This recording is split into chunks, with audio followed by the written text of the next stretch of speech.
Hello friends, welcome to ड्रिट्स। आज हम पढ़ेंगे बहुत ही इंपॉर्टेंट टॉपिक यूरिनरी सिस्टम कि यूरिन कैसे बनता है और ब्लड का फिल्ट्रेशन कैसे होता है। तो देखिए, अब स्टार्ट करते हैं यूरिनरी सिस्टम। तो सबसे पहले किडनी जो होता है वो बीन शेप का होता है, 11 सेंटीमीटर लॉन्ग होता है, 6 सेंटीमीटर वाइड होता है और 150 ग्राम इसका वेट होता है। ठीक है, कहाँ पर लोकेटेड होता है? Posterior abdominal wall each side of the vertebral column, दोनों साइड में वर्टिबल कॉलम के नीचे। ठीक है, उसके बाद जो ये हमारी किडनी होती है इसके ऊपर 3 लेयर होती हैं। कौन कौन सी? रीनल फेसिया, पैरेटल फैट और रीनल कैप्सूल। पेराइनल फैट जो होता है वो फैट टी होता है, इसीलिए इसका नाम पेराइनल फैट होता है। रीनल फेसिया कनेक्टिव टिश्यू से बना होता है जो कि प्रोटेक्ट करता है। ऊपर 3 लेयर होती है, रीनल फेसिया, पेराइनल फैट और रीनल कैप्सूल जो होता है वो आपका फाइब्रस होता है और किडनी को प्रोटेक्ट करता है। मतलब हमारी किडनी को 3 लेयर्स होती हैं, वो प्रोटेक्ट करती हैं। उसके बाद ये जो किडनी होता है, इस किडनी में 1 मिलियन नेफ्रॉन होते हैं। ईच किडनी हमारी जो होती है उसके अंदर 1 मिलियन नेफ्रॉन होते हैं। अब नेफ्रॉन क्या होता है? नेफ्रॉन जो होता है ये इसके किडनी के जो सेल्स होते हैं, जो फंक्शनल सेल्स होते हैं किडनी के, उसको नेफ्रॉन कहते हैं। ये किडनी की जब 3 लेयर हैं, जो ऊपरी लेयर है इसको कहते हैं रीनल कैप्सूल। रीनल कैप्सूल जब अंदर आएंगे हम तो इस लेयर को, इस वाले लेयर को हम रीनल कॉर्टेक्स कहते हैं। ठीक है, कॉर्टेक्स। और इस वाले लेयर को जिसमें ये पिरामिड्स बने हुए हैं इसको हम रीनल मेडुला कहते हैं। रीनल मेडुला कहते हैं। अब क्या होता है, जो रीनल मेडुला होता है इसमें पिरामिड्स होते हैं। ये पिरामिड्स के अंदर फंक्शनल सेल्स यानी कि नेफ्रॉन होते हैं। ये जो नेफ्रॉन होते हैं इन्हीं का काम है फिल्ट्रेशन, और यही ब्लड को फिल्टर करते हैं। और फिल्टर होने के बाद जो फिल्ट्रेट बचता है उसको यूरिन कहते हैं। वो यूरिन इस कलेक्टिंग डक्ट के through, collecting different different collecting duct के थ्रू हमारे यूरेटर में आ जाते हैं। इस पाइप को यूरेटर कहते हैं। अब ये यूरेटर हमारे यूरिनरी ब्लाडर में कनेक्ट होते हैं। यूरिनरी ब्लाडर होता है। अब उसके बाद ये यूरिनरी ब्लाडर यूरेथ्रा से कनेक्ट होता है। यूरेथ्रा, अब यूरेथ्रा से ये हमारे बॉडी से पास आउट हो जाता है। फिर से समझते हैं, हमारी जो किडनी होती है वो बीन शेप की होती है, 11 सेंटीमीटर लॉन्ग होती है, 6 सेंटीमीटर वाइड होती है, 150 ग्राम वेट होती है। उसके बाद ये पोस्टीरियर एब्डोमिनल वॉल पे, उसकी दोनों ईच साइड पे वर्टिबल कॉलम में लोकेटेड होता है। उसके बाद इसमें 3 लेयर्स होती हैं। कौन कौन सी? रीनल फेसिया, पेराइनल फैट और रीनल कैप्सूल। जो रीनल फेसिया होती है वो कनेक्टिव टिश्यू से बनी रहती है और एक प्लास्टिक की लेयरिंग देती हैं हमारे किडनी को। उसके बाद पेराइनल फैट, फैटी टिश्यू होते हैं, इसके अंदर फैट होती है और ये हमारे किडनी को प्रोटेक्ट करता है शॉक से। उसके बाद रीनल कैप्सूल होता है जो कि बना रहता है, फाइब्रस लेयर है। ठीक है, और हमारे किडनी को प्रोटेक्ट करता है। अब उसके बाद क्या होता है, रीनल कैप्सूल के बाद जो ऊपरी पार्ट ये दिख रहा है, ये वाले पार्ट, इसको कहते हैं कॉर्टेक्स, रीनल कॉर्टेक्स। उसके अंदर फिर मेडुला होता है और इस मेडुला के अंदर पिरामिड्स होते हैं, जिस पिरामिड्स के अंदर हमारे फंक्शनल सेल्स होते हैं। उस फंक्शनल सेल्स का नाम नेफ्रॉन होता है। इस नेफ्रॉन में ब्लड का फिल्ट्रेशन होता है और जो फिल्ट्रेट निकलता है वो हमारे कलेक्टिंग डक्ट में आते हैं। कलेक्टिंग डक्ट्स के थ्रू, कलेक्टिंग डक्ट में आते हैं, उसके थ्रू फिर ये पाइप जो आप देख रहे हैं इसको कहते हैं यूरेटर। यूरेटर में आते हैं। यूरेटर में आने के बाद ये हमारे यूरिन में कलेक्ट जाते हैं और यूरिनरी ब्लैडर जब हमारी फूल जाती है, जब हमारे यूरिन कलेक्ट हो जाता है तो हमें यूरिनेशन करना पड़ता है, यूरिन को निकालना पड़ता है। तो फिर यूरेटर थ्रू, यूरेथ्रा हम इसे पास आउट कर देते हैं अपने बॉडी से। हमारे किडनी में फिल्ट्रेशन होने के लिए एक रीनल आर्टरी जाती है, जिससे आर्टरी का ब्लड का प्यूरिफाई होना है नेफ्रॉन्स में, और ये हमारी नेफ्रॉन्स के पास जाती हैं। एक एक सारी जितनी भी नेफ्रॉन्स है सबके पास जाती हैं और वहाँ से फिर हमारे पिरामिड से ये घूम कर आती हैं, रीनल वेन बन जाती हैं। तो इसको हम रीनल आर्टरी कहते हैं और इसको हम रीनल वेन कहते हैं। ये जो वेन होती है ये सबसे प्यूरिफाइड हमारी वेसल हो गई, ये प्यूरिफाइड हो चुकी है, लेकिन ये डीऑक्सीनेटेड है, इसलिए ये इस कलर में हम शो कर रहे हैं क्योंकि इसका ऑक्सीजन जो है ये नेफ्रॉन यूटिलाइज कर चुके हैं अपने फंक्शन के लिए, ठीक है, इसका ऑक्सीजन। यही चीज़ हमें ध्यान देना है बाद में कि जो आर्टरी है वो जा रही है और वेन बन के कैसे आ रही है और फिल्ट्रेशन कैसे हो रहा है। अब इसमें हमको पढ़ना है फिजियोलॉजी ऑफ यूरिन फॉर्मेशन, कि यूरिन का फॉर्मेशन नेफ्रॉन में कैसे हो और किस किस चीज़ फिल्ट्रेशन हो रहा है, किस किस चीज़ को हमारा ब्लड फिर से रीअब्जॉर्ब कर रहा है, जो ज़रूरत की चीज़ें उनको रोक लिया जा रहा है। यह है हमारा यूरिनरी सिस्टम का आउटलेट कि क्या हमें पढ़ना है, कैसे पढ़ना है, ठीक है। तो अब पढ़ते हैं नेफ्रॉन के बारे में। हमने पढ़ लिया किडनी की स्ट्रक्चर, फंक्शनल यूनिट है नेफ्रॉन। तो नेफ्रॉन की अब एनाटॉमी बात करते हैं। तो ये है नेफ्रॉन जिसमें फिल्ट्रेशन होगी। तो नेफ्रॉन है, ये नेफ्रॉन का पहला पार्ट है जिसे कहते हैं हम बोमेन्स कैप्सूल। इसको हम कहते हैं बोमेन्स कैप्सूल। इसको कहते हैं पीसीटी, प्रॉक्सिमल कलेक्टिंग ट्यूब्यूल। इसे कहते हैं डीसीटी, इसे कहते हैं लूप ऑफ हेल्ने, ठीक है। ये जो पार्ट है इसको कहते हैं लूप ऑफ हेल्ने। अब क्या हो रहा है, हमें ये देखना है कि जो ब्लड आ रही है, ये रीनल आर्टरी से ब्लड आ रही है, ये ब्लड आ रही है इसके पास वोमेन्स कैप्सूल के पास। जो आर्टरी से, रीनल आर्टरी से आने के बाद ये जो डिवाइड हो रही है कैपिलरीज में, डिवाइड हो रही है आर्टरी में, इसको कहते हैं एफरेंट आर्ट्रियोल, ठीक है। आर्ट्रियोल में कन्वर्ट हो रही है ये हमारी रीनल आर्टरी, इसको कहते हैं एफरेंट आर्ट्रियोल। जो बोमेन्स कैप्सूल की तरफ आ रहा है इसे कहते हैं एफरेंट आर्ट्रियोल। अब जब ये बोमेन्स कैप्सूल में ये डिफरेंट और आर्ट्रियोल्स में चेंज हो रहा, मतलब और ये फाइन हो रहा है, इसका डायमीटर और कम हो रहा, पतला पतला हो गया, उसके बाद ये इसमें एक ग्लोमेरुलर बनाएगा, उसके बाद ये बाहर की ओर निकल जाएगा, इसको कहते हैं इफरेंट आर्ट्रियोल, इसको कहते हैं इफरेंट आर्ट्रियोल, इफरेंट आर्टेरियोल। अब ध्यान देने की बात इसमें यह है कि जो एफरेंट आर्ट्रियोल है इसका डायमीटर इसके डायमीटर से ज़्यादा होता है, यानी कि इफरेंट का कम होता है और इसका ज़्यादा होता है। ये इसलिए ऐसा होता है कि प्रेशर जो यहाँ से जाए वो ज़्यादा हो जाए इसमें आने के बाद, इसलिए प्रेशर को इंक्रीज करने के लिए, जिसके कारण यहाँ पे फिल्ट्रेशन हो। अब ये बोमेन्स कैप्सूल में क्या है, ये बोमेन्स कैप्सूल सेमी परमिएबल है। क्या है, सेमी परमिएबल। अब इस बोमेन्स कैप्सूल में छोटे छोटे पोर्स हैं, सेमी परमिएबल है। सेमी परमिएबल का मतलब होता है सेलेक्टिवली जो होंगे उनको पास होने देंगे, सेलेक्टिव चीज़ों को। जैसे कि यहाँ से अब H2O, ठीक है, यहाँ पे मैंने लिख रखा है H2O, मिनरल्स, ठीक है, यूरिक एसिड, यूरिया, क्रिएटिनिन, ठीक है, मतलब जितने भी छोटे पार्टिकल्स होंगे, जितने भी छोटी चीज़ें होंगी वो पास आउट हो जाएंगी। एक्सेप्ट क्या, कुछ ड्रग्स होंगे जो पास नहीं होंगे, जिनकी साइज बड़ी होती है, और प्रोटीन की साइज बड़ी होती है तो प्रोटीन पार नहीं होगा, ठीक है। लेकिन ध्यान देने की ये बात है कि यहाँ H2O भी चला गया और मिनरल्स भी जा रहे हैं। तो जब H2O और मिनरल्स चले जाएंगे तो उसे तो हमारी ज़रूरत है, हमें ज़रूरत है, लेकिन अगर वो फिल्ट्रेट और आउट हो जाएंगे और यूरिन से चले जाएंगे तो हमारी बॉडी का वाटर कम हो जाएगा, डिहाइड्रेशन हो जाएगी और हमारे मिनरल्स भी चले जाएंगे तो हमें दिक्कत हो जाएगी, ठीक है।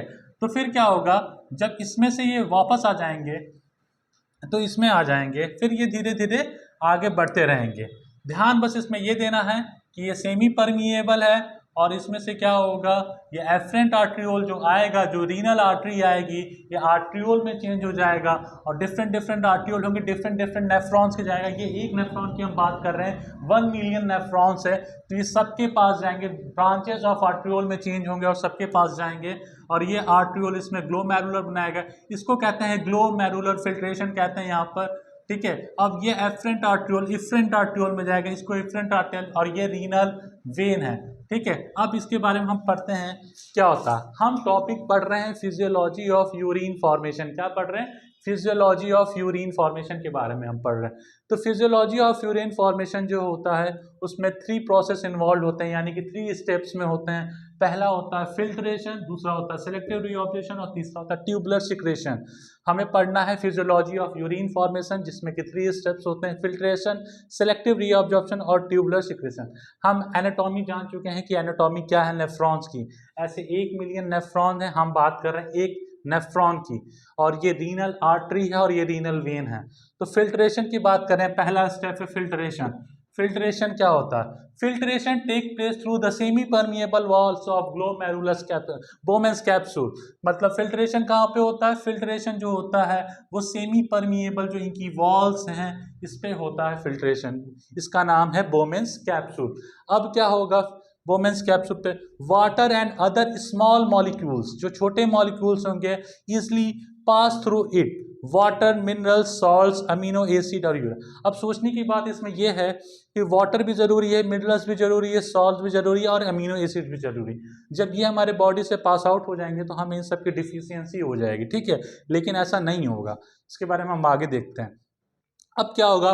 Glomerular filtration take place because of pressure difference in the walls in the glomerular and the filtrate. यानी कि जो इसमें प्रेशर होगा वो ज़्यादा होगा और इसमें प्रेशर कम होगा, क्योंकि यहाँ पे क्या है? यहाँ पे वॉल्यूम ज़्यादा है, यहाँ पे वॉल्यूम कम है, ये ब्लड ज़्यादा है, फिल्ट्रेट जो आ रहा है वो कम है, तो इसकी वजह से प्रेशर होगा हायर कंसंट्रेशन से लोअर कंसंट्रेशन की ओर जाएगा। इसमें प्रेशर ज़्यादा है तो प्रेशर की वजह से इसमें जाएगा। कितना प्रेशर होगा ये ध्यान देना है यहाँ पे कि ये प्रेशर जो हो रहा है वो कितना होगा? हाइड्रोस्टेटिक प्रेशर होगा 55 mmHg। कितना होगा हाइड्रोस्टेटिक प्रेशर? 55। मतलब कि जो ये ग्लोमेरुलर है ये इसके ऊपर जो प्रेशर लगाएंगे वो प्रेशर 55 mmHg होगा, ठीक है। उसके बाद ये प्रेशर जो होगा, this pressure is oppose by osmotic pressure of the field plasma protein. मतलब जो इसमें प्रोटीन है, प्लाज्मा प्रोटीन्स हैं इसके अंदर, ब्लड के अंदर, ये इसको रोकेंगे कि फिल्ट्रेट ना हो। उस प्रेशर होगा 30 mmHg। मतलब जो इसमें प्रोटीन होगी हमारे आर्टरी में, इस प्रेशर को रोकेंगे, क्योंकि वो तो साइज में बड़ी है तो वो 30 mmHg प्रेशर लगाएंगे। उसके बाद अब कुछ ना कुछ तो फिल्ट्रेट हो गया होगा। जब कुछ ना कुछ फिल्ट्रेट हो गया होगा तो इस फिल्ट्रेट जो यहाँ आ गया है, ये फिल्ट्रेट भी पीछे की ओर धक्का देगा कि 55 mmHg कम हो जाएगा। यानी कि क्या होगा? ये जो फिल्ट्रेट है ये भी 15 mmHg का प्रेशर लगाएगा। ये 50 mmHg का प्रेशर इस तरफ लगाएगा, ये ग्लोमेरुलर 55 mmHg का प्रेशर इधर से लगाएगा, और जो हमारा प्रोटीन होगा वो प्रेशर लगाएगा कि फिल्ट्रेशन ना हो। तो 3 प्रेशर इसमें इन्वॉल्व होंगे। हाइड्रोस्टेटिक क्वेश्चन आ सकता है, right the names of the pressure involve in the filtration of blood, ठीक है। तो हाइड्रोस्टेटिक प्रेशर लगेगा 55 mmHg, ऑस्मोटिक लगेगा प्रेशर, ठीक है, 15 mmHg, और जो प्लाज्मा प्रोटीन के थ्रू अपोज होगा प्रेशर वो 30 mmHg। तो नेट फिल्ट्रेशन क्या होगा यहाँ पे? नेट फिल्ट्रेशन अब 55 हो गया, 55 को अपोज करने वाले 2 हो गए, एक हो गया हमारा 15 mmHg हो जाएगा और दूसरा 30 mmHg। तो 30 प्लस 15 कर लेंगे 45, और ये 15 है, यानी कि 15 mmHg का प्रेशर इधर से लगेगा और 10 mmHg का प्रेशर 45 mmHg का प्रेशर इधर से लगेगा। तो जो रिमेनिंग बचेगा वो 10 mmHg का प्रेशर बचेगा। यानी कि नेट फिल्ट्रेशन रेट जो होगी वो 10 mmHg की होगी, ठीक है। फिर से एक बार इसको समझते हैं कि जो फिल्ट्रेशन होगा ये इसलिए होगा क्योंकि यहाँ पर प्रेशर लग रहा है, हाइड्रोस्टेटिक प्रेशर लग रहा है। जो हाइड्रोस्टेटिक प्रेशर इस आर्टरीज जो लगा रही हैं बोमेंस कैप्सूल्स के ऊपर, वो लगा रहे हैं 55 mmHg का, लेकिन इसी प्रेशर को अपोज कर रहे हैं प्रोटीन जो इसके ब्लड के अंदर हैं, वो प्रेशर लगा रहे हैं हमारे 30 mmHg का। और जब कुछ ना कुछ फिल्ट्रेट आउट हुआ होगा, ये फिल्टर जो इसमें आ गया होगा, यूरिन जो इसमें आ रही होगी, फिल्ट्रेट कहेंगे इसे, अभी यूरिन नहीं कहेंगे क्योंकि यूरिन अभी ये नहीं बना, फिल्ट्रेट है ये। तो ये जो फिल्ट्रेट होगा, ये फिल्ट्रेट इसे रोकेगा, मतलब ऊपर की ओर फोर्स लगाएगा कि अब फिल्ट्रेशन ना हो, क्योंकि इस तरफ कंसंट्रेशन भी तो बढ़ गया अब। तो वो जो प्रेशर लगाएगा वो 15 mmHg का होगा। तो नेट फिल्ट्रेशन कितना होगा?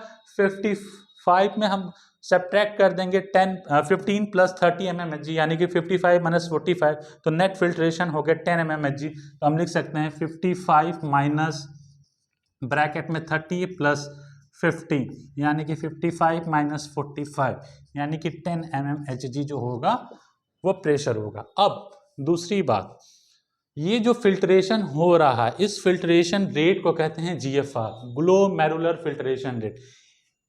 Volume of blood filter in 1 minute by each kidney, मतलब 1 मिनट में दोनों किडनी के द्वारा जितनी ब्लड फिल्टर हो रही है बोमेंस कैप्सूल में, यानी कि ग्लोमेरुलर फिल्ट्रेशन, ये जो फिल्ट्रेशन हो रही है 1 मिनट में ईच किडनी से, इसको कहते हैं हम ग्लोमेरुलर फिल्ट्रेशन रेट, GFR।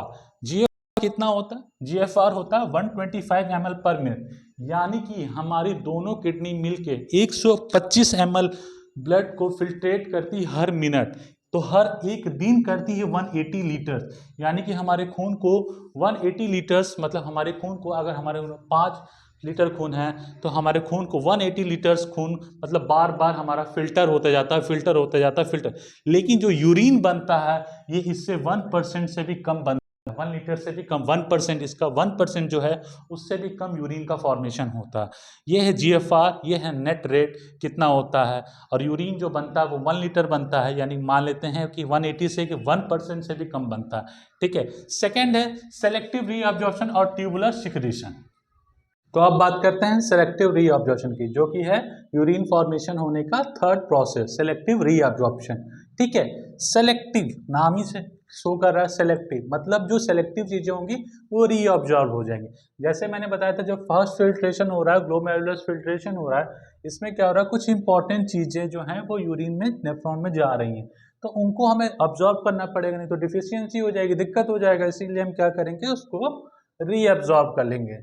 तो इसीलिए हमारे बॉडी में दूसरा प्रोसेस जो है वो सेलेक्टिव रीअब्जॉर्प्शन, ठीक है। सेलेक्टिव रीअब्जॉर्प्शन क्या होता है, reabsorption of filtrate into the blood, यानी कि जो फिल्ट्रेट हो चुका है, जो फिल्ट्रेट है इसमें से रीअब्जॉर्ब होना, ठीक है।